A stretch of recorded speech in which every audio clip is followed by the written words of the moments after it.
Okay, let's play some damn chess.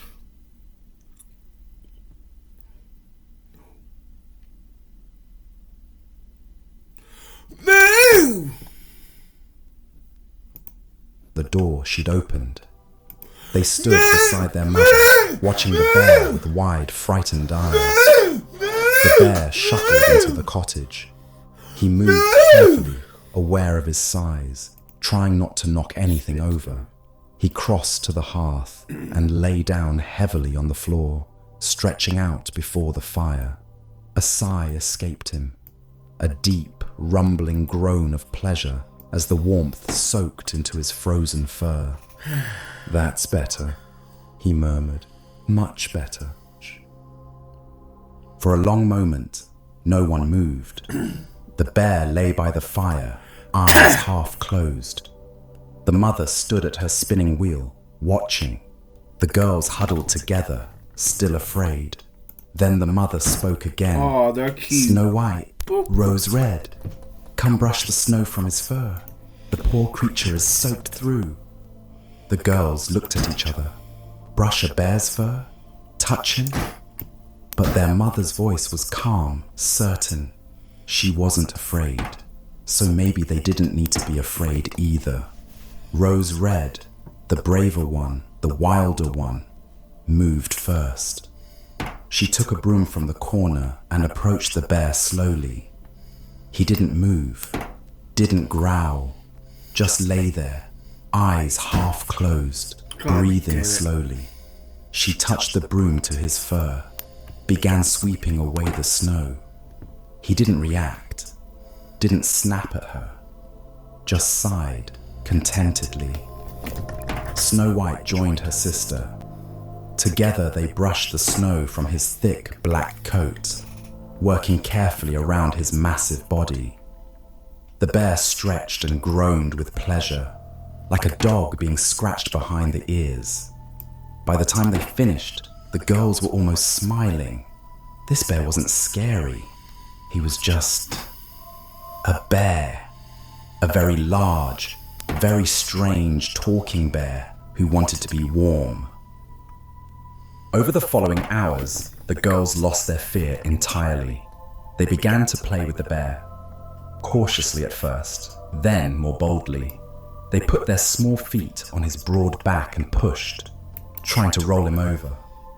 They climbed onto him and rode him like a horse. They took hazel switches from the kindling pile and beat his fur playfully, laughing when he pretended to growl. The bear tolerated everything, seemed to enjoy it even. He let them tumble him around, let them ride on his back, let them whack his fur with sticks. He played along, growling theatrically when they hit him, pretending to snap at their hands. Only sometimes, when their games got too rough, he would say, "Children, children, leave me my life." A strange phrase. Leave me my life. As if these small girls could somehow take it from him. As if there was something fragile beneath all that fur and muscle. But the girls just laughed and kept playing, and the bear let them. Late that night, when the fire had burned low and everyone was yawning, the bear spoke again. "I have a request," he said. "May I come back tomorrow? May I sleep by your fire through the winter?" The mother didn't hesitate. "Yes, of course. You're welcome to stay as long as you like." "Thank you," the bear said. And there was something in his voice. Gratitude, yes, but something else too. Something like relief, like he'd been hoping for exactly this answer. "Every evening," the mother continued, "at the same hour, you may come. We'll leave the door unbolted for you." The bear bowed his massive head. "You are very kind." And so began the strangest winter of their lives. Every evening, as darkness fell, the bear would appear at the cottage door. The girls would let him in, and he would cross to the hearth and lie down before the fire. They would brush the snow from his fur, bring him scraps of food. and then settle into their That evening was dumb as shit. routine. You should have moved Mother that fucking poem spinning, right here. Snow White reading, Rose Red playing, and the bear would lie there, warm and content, listening to them. The girls grew so comfortable with him that they stopped thinking of him as wild. He was just part of the family now, a very large, very furry member of the household. They played their games with him every night, rode on his back, beat his fur with switches, rolled him around on the floor, and he let them, always let them, only occasionally murmuring, "Children, children, leave me my life."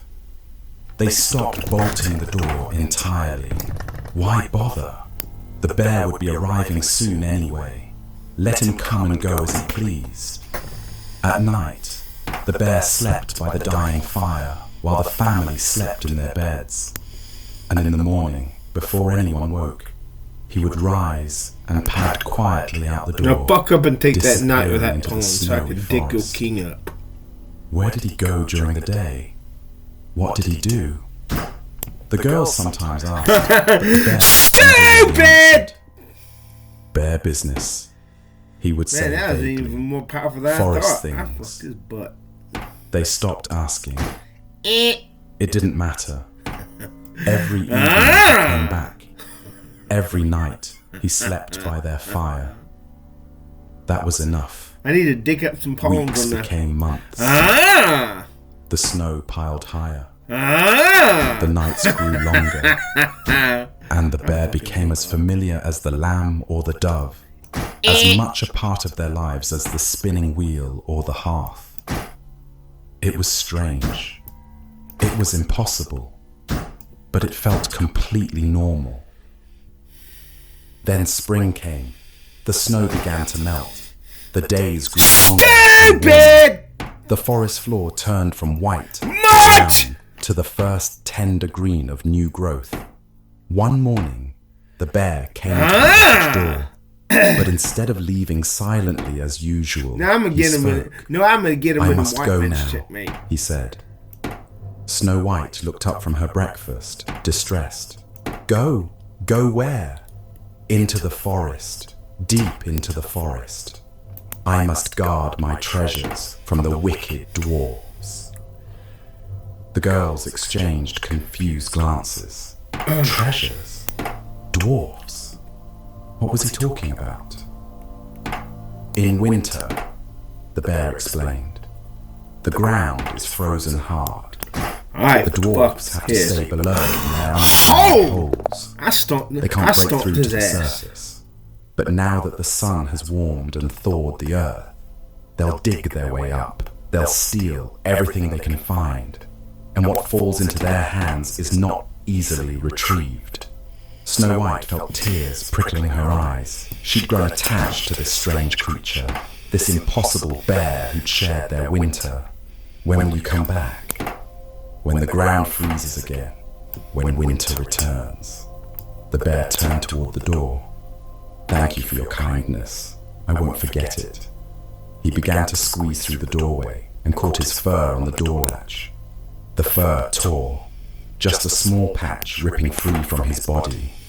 And Snow White, standing nearby, saw something that made her catch her breath. Beneath the black fur, just for a moment, she glimpsed something glittering. Something shining, something that looked like gold.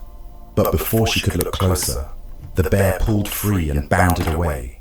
He ran across the garden, through the melting snow, and disappeared among the trees. Snow White stared after him. Had she seen gold? Actual gold, gleaming beneath his fur? Or had she imagined it? A trick of the morning light? She didn't know, and the bear was gone. The cottage felt empty after that, quiet in a way it hadn't been all winter. The girls went back to their normal spring routine, gathering berries in the forest, helping their mother with the garden, exploring the meadows as the flowers began to bloom. But Snow White kept thinking about what she'd seen. Gold beneath fur, a talking bear with secrets, treasures in the forest, wicked dwarfs who steal. None of it made sense. But then, Nothing about the bear had ever made sense. A wild animal who spoke, who played gently with children, who slept by a fire like a faithful dog. What was he? Where did he come from? Why had he spent the winter with them? The forest didn't answer. The spring grew warmer, life went on, and the sisters had no idea that they were about to encounter something far stranger than a talking bear. Something cruel, something ungrateful, something that would change everything. God damn it. A few days after the bear's departure, the mother sent the girls into the forest to gather firewood. Spring was warming, but the nights were still cold. The woodpile was running low. Snow White and Rose Red took baskets and set off into the trees, following the familiar paths they'd walked all their lives. The forest was coming alive around them.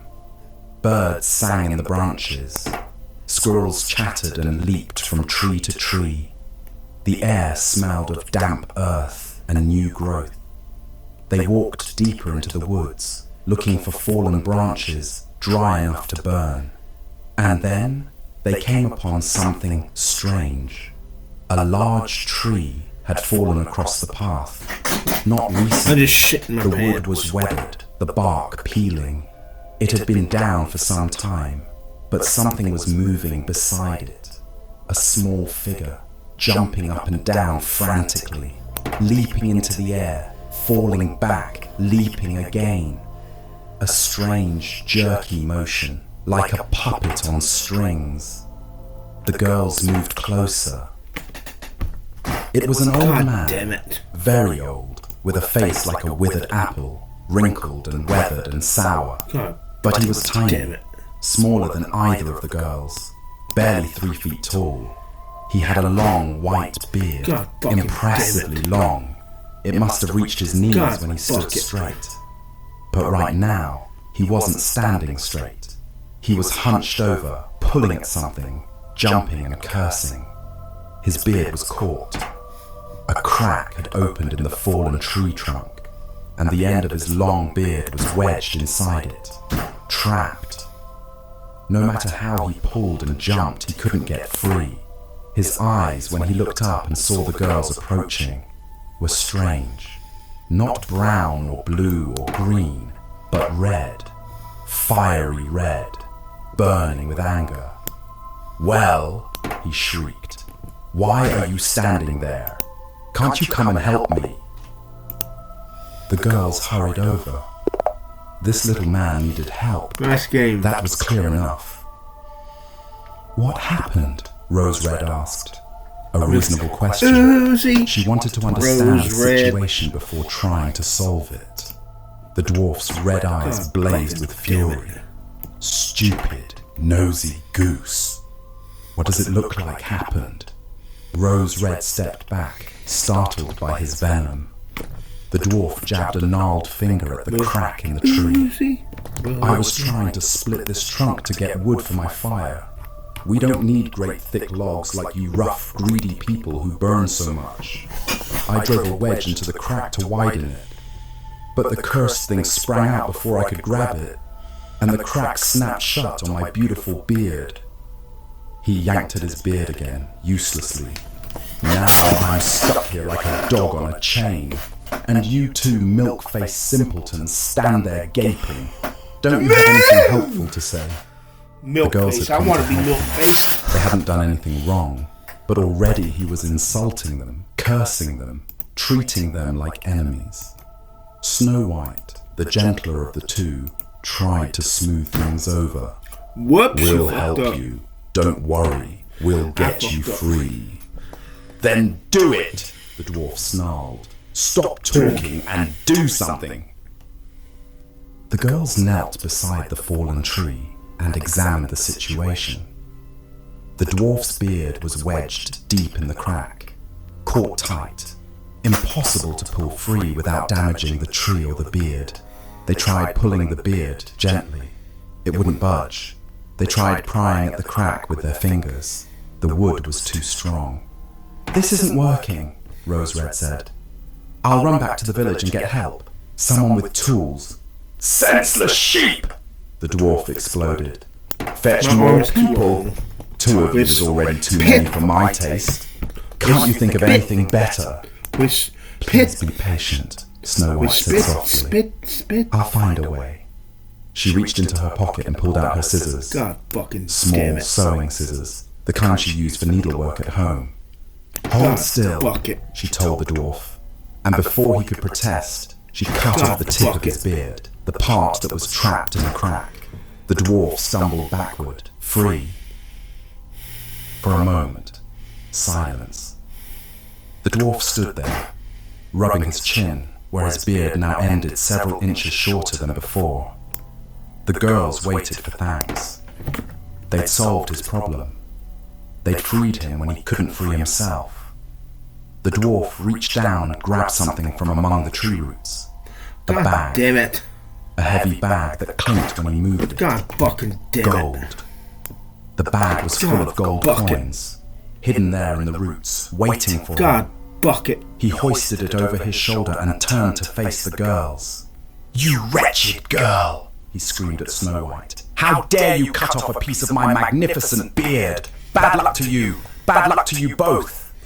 And with that, he stomped away into the forest, gone, without a word of thanks, without a backward glance. Now you got to move that fucking whore. The girls stood there, bewildered. They'd saved him, rescued him from a trap, and he'd cursed them for it. What a horrible... Get that whore out of here! Rose Red said finally. Snow White just shook her head. She'd never met anyone so ungrateful, so cruel to people who helped him. They gathered their firewood and went home, trying to put the encounter out of their minds. Some weeks later, the story doesn't say exactly how long, the girls went fishing. There was a stream that ran through the forest, cold and clear, full of trout and perch. The girls would sometimes spend whole afternoons there, dangling lines in the water, enjoying the peace and quiet. They were walking along the bank, looking for a good spot, when they saw something strange. Something was jumping near the water's edge, small and frantic like a large grasshopper, leaping and falling, leaping and falling. They moved closer. It was the dwarf again. His long white beard, thanks to Snow White's scissors, was tangled in his fishing line, hopelessly tangled, wrapped around and around the thin cord. Right here, and at the other end of the line, in the water, a large fish was pulling. A very large fish, strong and determined. It had taken the dwarf's bait and was now swimming hard for deep water, dragging the line and the dwarf's beard with it. The dwarf was losing the battle. He clung to reeds and grass with both hands, trying to anchor himself. But the fish was stronger. Each powerful tug pulled him closer to the water's edge. He was going to be dragged in. Does she have a spit effect arm? Snow White spit effect. With spit smell. She's also got spit smell. With pit smell. With pit smell.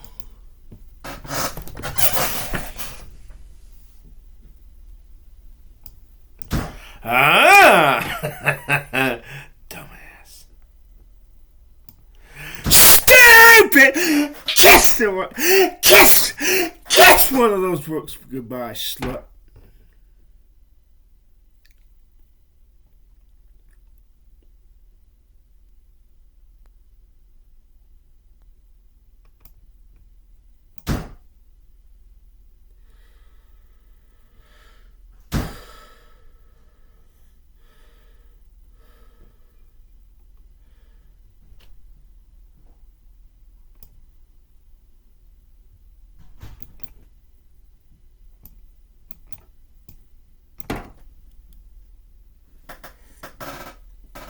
God damn it.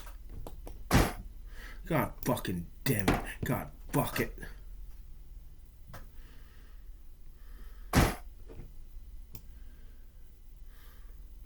God, fuck it.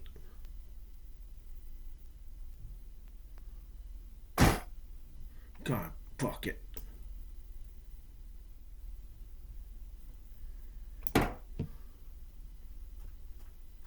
God, fuck it.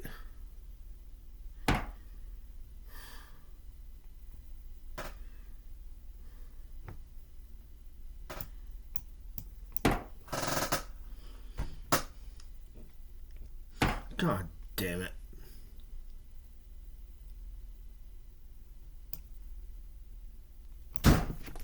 God damn it.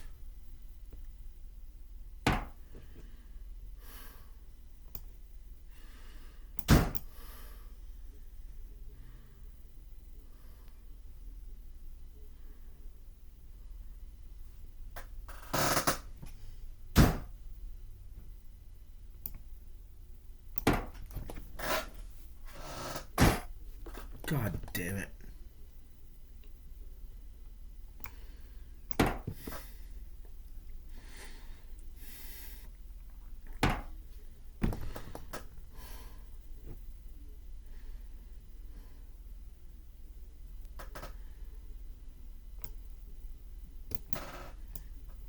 Come on, you goddamn motherfucker.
God damn it.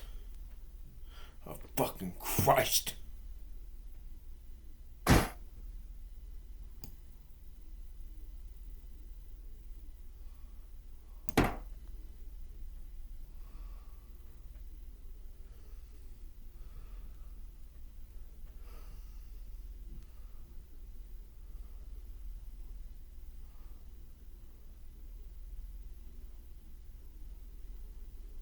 Jesus fucking Christ.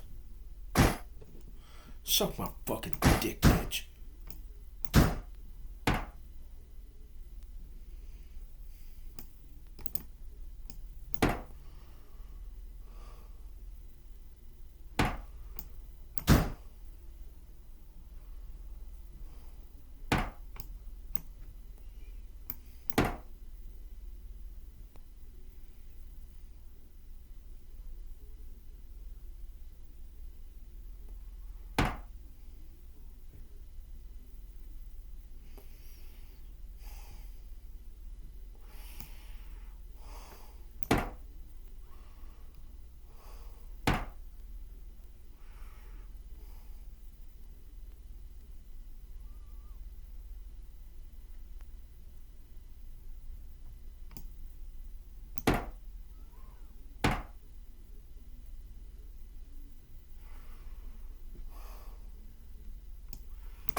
Well, I'm gonna get him in a white man's checkmate too.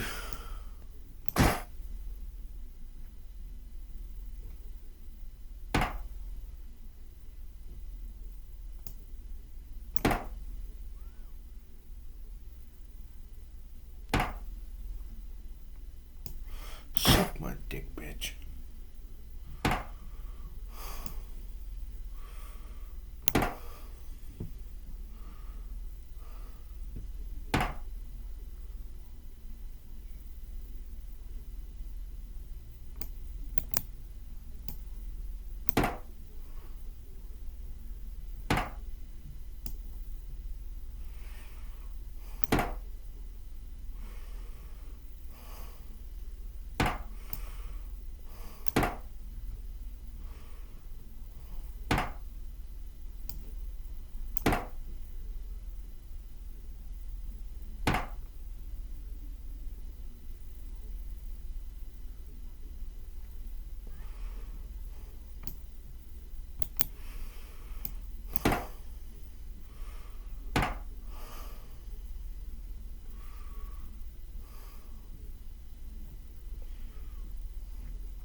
Want to get him in a goddamn white man's checkmate.